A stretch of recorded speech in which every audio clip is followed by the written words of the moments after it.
అందరికీ నమస్కారం. మా ఛానల్కు తిరిగి స్వాగతం. ఈ వీడియోలో ఈపీఎస్ 9 పెన్షనర్ల కోసం మేము పార్లమెంటు నుండి నేరుగా ఒక ముఖ్యమైన నవీకరణను పంచుకుంటున్నాము. భారతదేశం అంతటా పెన్షనర్లు సంవత్సరాలుగా ఎదురుచూస్తున్న వారికి ఇది పెద్ద నవీకరణ కావచ్చు మరియు ఈ వార్త ఆధారంగా ప్రతి కుటుంబానికి ఇది గణనీయమైన ఉపశమనాన్ని ఇస్తుంది. ప్రతి ఉదయం లక్షలాది మంది పెన్షనర్లు ఒక ప్రశ్నతో మేల్కొంటారు. పార్లమెంటు చివరకు వారికి అవసరమైన సహాయాన్ని అందిస్తుందా? దేశవ్యాప్తంగా ఈపీఎస్ 95 పెన్షనర్లు చారిత్రాత్మక పార్లమెంటరీ నిర్ణయం కోసం ఎదురు చూస్తున్నారు.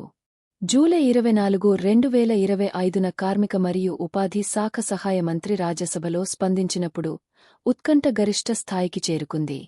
ఈ ప్రకటనతో చివరకు ఏదో పెద్ద విషయం జరగబోతోందని, ఏదో సంకేతముంటుందని మేము ఆశిస్తున్నాము. ఈ అంశంలోకి వెళ్లే ముందు ప్రతి ఒక్కరూ మా ఛానల్కు సభ్యత్వాన్ని పొంది మాకు మద్దతు ఇవ్వమని మరియు పూర్తి వీడియోను చివరి వరకు చూడాలని మేము దయతో అభ్యర్థిస్తున్నాము. కనీస పెన్షన్లో చాలా కాలంగా నెలకు 1,000 రూపాయలు నుండి ఎంతో ఆసక్తిగా ఎదురుచూస్తున్న 7,500 రూపాయలు వరకు భారీగా పెరుగుదల గురించి పుకార్లు మరియు వార్తా నివేదికలు ఎగురుతున్నాయి. అందరి దృష్టి పార్లమెంటుపై ఉంది. సోషల్ మీడియా సందడి చేస్తోంది. వేడి చర్చలతో నిండి ఉంది. ఆన్లైన్లో వేలాది మంది నిరసన తెలిపారు, పిటిషన్ వేశారు మరియు అధికారంలో ఉన్నవారు తమ గొంతును వింటారని ఆశిస్తున్నారు.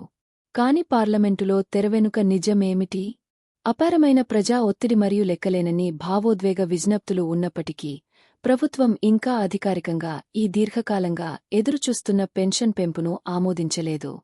జూలై 24న కార్మిక మరియు ఉపాధి శాఖ సహాయ మంత్రి రాజ్యసభను ఉద్దేశించి ప్రసంగిస్తూ ప్రభుత్వం పెన్షనర్ల పోరాటాలను అర్థం చేసుకుని సానుభూతి వ్యక్తం చేస్తున్నప్పటికీ తాజా నిధి విశ్లేషణలో లోటు పదునైన పెరుగుదల పథకం స్థిరత్వానికి ప్రమాదకరమని చూపిస్తుంది. ఇంతలో వార్తాపత్రికలు, వాట్సాప్ సందేశాలు మరియు టెలివిజన్ చర్చలు అంచనాలను మరియు ఆందోళనను పెంచుతూనే ఉన్నాయి. చివరకు పెన్షన్ 7,500 రూపాయలుకి పెరుగుతుందా? లేదా లక్షలాది మంది పెన్షనర్లను ఆర్థిక ఇబ్బందుల్లో పడేస్తుందా? నేటికి పెంపును ఆమోదిస్తూ పార్లమెంటు ఇంకా అధికారిక ఉత్తర్వు జారీ చేయలేదు. అయినప్పటికీ తుది నిర్ణయం త్వరలో రావచ్చని మరియు కొత్త నియమాలు ఆగస్టు 2025 నాటికి అమలులోకి రావచ్చని నివేదికలు సూచిస్తున్నాయి. లక్షలాది మంది ఆశలు ఇంకా అయోమయంలో ఉన్నాయి. ఆర్థిక ఇబ్బందులు రోజురోజుకు పెరుగుతున్నప్పటికీ పెన్షనర్లు అధికారిక నవీకరణలను తనిఖీ చేస్తూ శుభవార్త కోసం ఆశతో ఉన్నారు. ఈ ఉత్కంఠ ఎందుకు కొనసాగుతుంది? నిర్ణయం ఎవరిది మరియు పెన్షనర్లు వాస్తవికంగా తదుపరి ఏమీ ఆశించవచ్చో మీకు స్పష్టత కావాలంటే ఈ కథ ఇంకా ముగియలేదు. జీవితాలను శాశ్వతంగా మార్చగల అన్ని వార్తలు మరియు మలుపులను మేము కొనసాగిస్తాము.